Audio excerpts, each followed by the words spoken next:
ojúléeṣẹ́ rádíò olókìkí ìlú Ìpòbẹ́ pẹ̀lú ìfọwọ́sowọ́pọ̀ gbogbo àwọn tí wọ́n jẹ́ òṣìṣẹ́ ọwọ́ ìyẹn láwọn obìnrin eléyìí tí wọ́n parapọ̀ tí wọ́n jẹ́ òṣìṣẹ́ ọwọ́ níjọba ìbílẹ̀ ti ìlú Ìpòbẹ́ pẹ̀lú láwọn ìgbèríko àti ONG Suri Alavi ni wọ́n parapọ̀ láti sàmì sí ayé ọdún àwọn obìnrin nínú ọgbà iléeṣẹ́ olókìkí FM lọ́jọ́ 22 oṣù kẹta ọdún 2026 lásìkò tí ètò náà ń lọ ọ̀gá àgbà ìgbìmọ̀ ìṣàkóso olóyè Ògúndáre Àdìsá wà níkàlẹ̀ sí ìlú Ìpòbẹ́ àti aṣojú arábìnrin Amel Apasonu tí sọmọlẹ́gbìmọ̀ aṣòfin orílẹ̀-èdè wa Benin tí ó láǹfààní àti wà níkàlẹ̀ alága ẹgbẹ́ àwọn obìnrin tí ṣe Madam Flora Wunsu àtàwọn lẹ́ẹ̀kan ló yọjú síbi ayé ọ̀hún àwọn ẹgbẹ́ afẹrẹbẹsọlá kò ló ń kà bẹ́ẹ̀ láti ọ̀dọ̀ màmá wa arábìnrin Ògúndélé Àwáwò wà ní ìkàlẹ̀ àti gbogbo àwọn lẹ́ẹ̀kan ló yọjú síbi ayẹyẹ náà ẹgbẹ́ AVHPP tó fi ìdí màmá wa Bello Catherine kalẹ̀ síbi ètò náà tí ó wáyé níbi tí ogunlọ́gọ̀ àwọn tí ó wà ní ìkàlẹ̀ tí lórí ọ̀fẹ́ láti kópa nínú ètò náà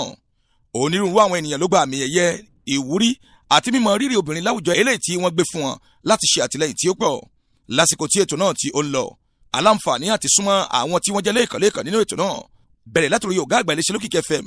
alága ẹgbẹ́ àwọn òṣìṣẹ́ ọwọ́ arákùnrin Zanu Jimoh pẹ̀lú arábìnrin Madam Flora Wunsu tó ìdórí màmá wa Bello Catherine yèyé àṣà àti bẹ́ẹ̀ bẹ́ẹ̀ lọ wọ́n bá wa sọ̀rọ̀ nípa bí ayọ̀dún náà bí ó ti wáyé lẹ́sẹẹsẹ àti ìdùnnú tí wọ́n rí ń bẹ̀. ọ̀pọ̀ ọdún láì ṣe wọ́n kó ọdún Ramadan pẹ̀lú ọdún obìnrin ẹ̀yà ìṣe gbogbo ẹ̀pọ̀ lónìí ọ̀pọ̀ ọdún láì ṣe iná obìnrin wọn náà sì dùn iná ẹgbẹgbẹ́ dùn à ń tọ ọlọ́dọ̀ ẹ̀wọ̀n sọ̀lé ẹnu wọn kókò fún gbogbo ọdún mẹ́ẹ̀ tẹ́lẹ̀ ṣe ìyó tó dáa jù wọ́n lọ. bí ẹ kò bá gbàgbé wí má sì ni ẹ sọ mẹ́ọ́ bọ́ sínú àwẹ̀ yẹn kò sọ ọdún náà sí òní lè gbogbo ẹ̀fún lọ lé pé àfúnrin ìgbà lónìí lọ́kọ̀ ìdùnnú lákún ló jẹ́ mi ọdún náà wọ́n gbé sábẹ́ ìmọrírì fún iṣẹ́ takuntakun àwọn yé gbéṣẹ́ ọwọ́ dání yàtọ̀ sí tiṣẹ́ ọwọ́ àwọn yóò ti kópa takuntakun lílù ipa wọn yé wọn kó ọ̀pọ̀ ti ṣiṣẹ́ fúlù láti là pàtìyé ìlú kò rántí wọn mọ́. kí gbogbo ìgbìmọ̀ ló gbé irú ìkàbá kalẹ̀ ẹgbẹ́ pọ̀ ní Ìpòbẹ́ ẹgbẹ́ pọ̀ ní Plateau a kò mú ẹni lọ́mọ ẹgbẹ́ àmọ́ ìgbékalẹ̀ yìí ìgbìmọ̀ association de comité d'organisation gbé kalẹ̀ yìí inú mi dùn torí lágbára Ọlọ́run lọ́dún ń bọ̀ ọdún kẹẹ̀ẹ́dójú báyìí lọ ẹ̀sìn pọ̀ jù báyìí lọ ẹgbẹ́ gbọ́ ní kálukú wọn ṣe wàhálà sọlẹ̀ adémò lè ṣe kó mú mi lẹ́gbẹ́ torí àbáwọn àlejò ń gbọ́dọ̀ mú ni síṣẹ́ kan ń sì gbọ́dọ̀ mú ni sí lérí ọwọ́ kan èyí ọwọ́ èrè ìlú ẹ̀sùn máa sọ ẹni sí lágbára Ọlọ́run jẹ́. iná mi dùn gan-an inú gbogbo ọmọ ẹgbẹ́ mi sì dùn ọmọ ẹgbẹ́ ọmọkùnrin onímọ́tò wọn inú gbogbo ìwà dùn pátápátá àwọn fún àdúrà ìfọ̀lì ọ̀tẹ̀ ìṣàmọ̀dún ilé iṣẹ́ náà lọ iwájú ni kò ní fàṣẹyìn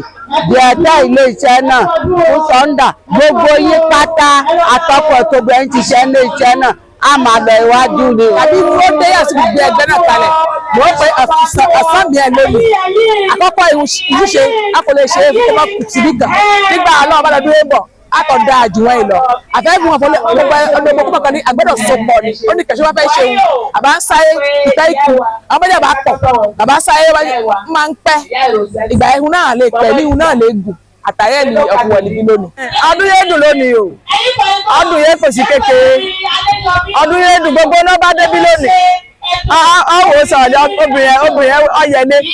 obìnrin dáa nánà ilé obìnrin sì tọ́ dáa láwùjọ ọ̀tọ́ múrèdè. kíni omele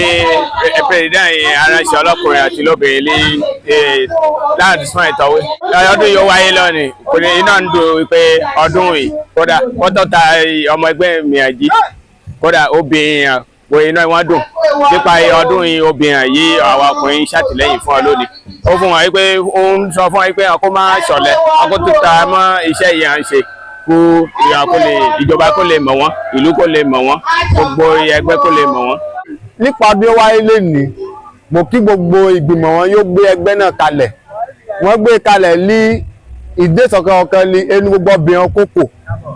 wọ́n bá ṣe wí màsí ní ẹ̀ ń bọ̀ ẹnu kókò sí ibi kẹsàn ni wọ́n sọ ẹtẹ́ nìyẹn ẹnu ọkọ̀ sí kò wọ́n bá kọ́sẹ́ kan ọkọ̀ máa gbà wí ẹ̀. káàsùn mùsùlùmí ló ti ń jábọ̀ ìròyìn fún iléeṣẹ́ Ọ̀sọ́lọ̀ TV Abudu Ọ̀làníjà ló ṣe àkójọpọ̀ ìròyìn náà. Ọ̀sọ́lọ̀ TV. ìmọ́lẹ̀ gbogbo ọmọ ànàgó.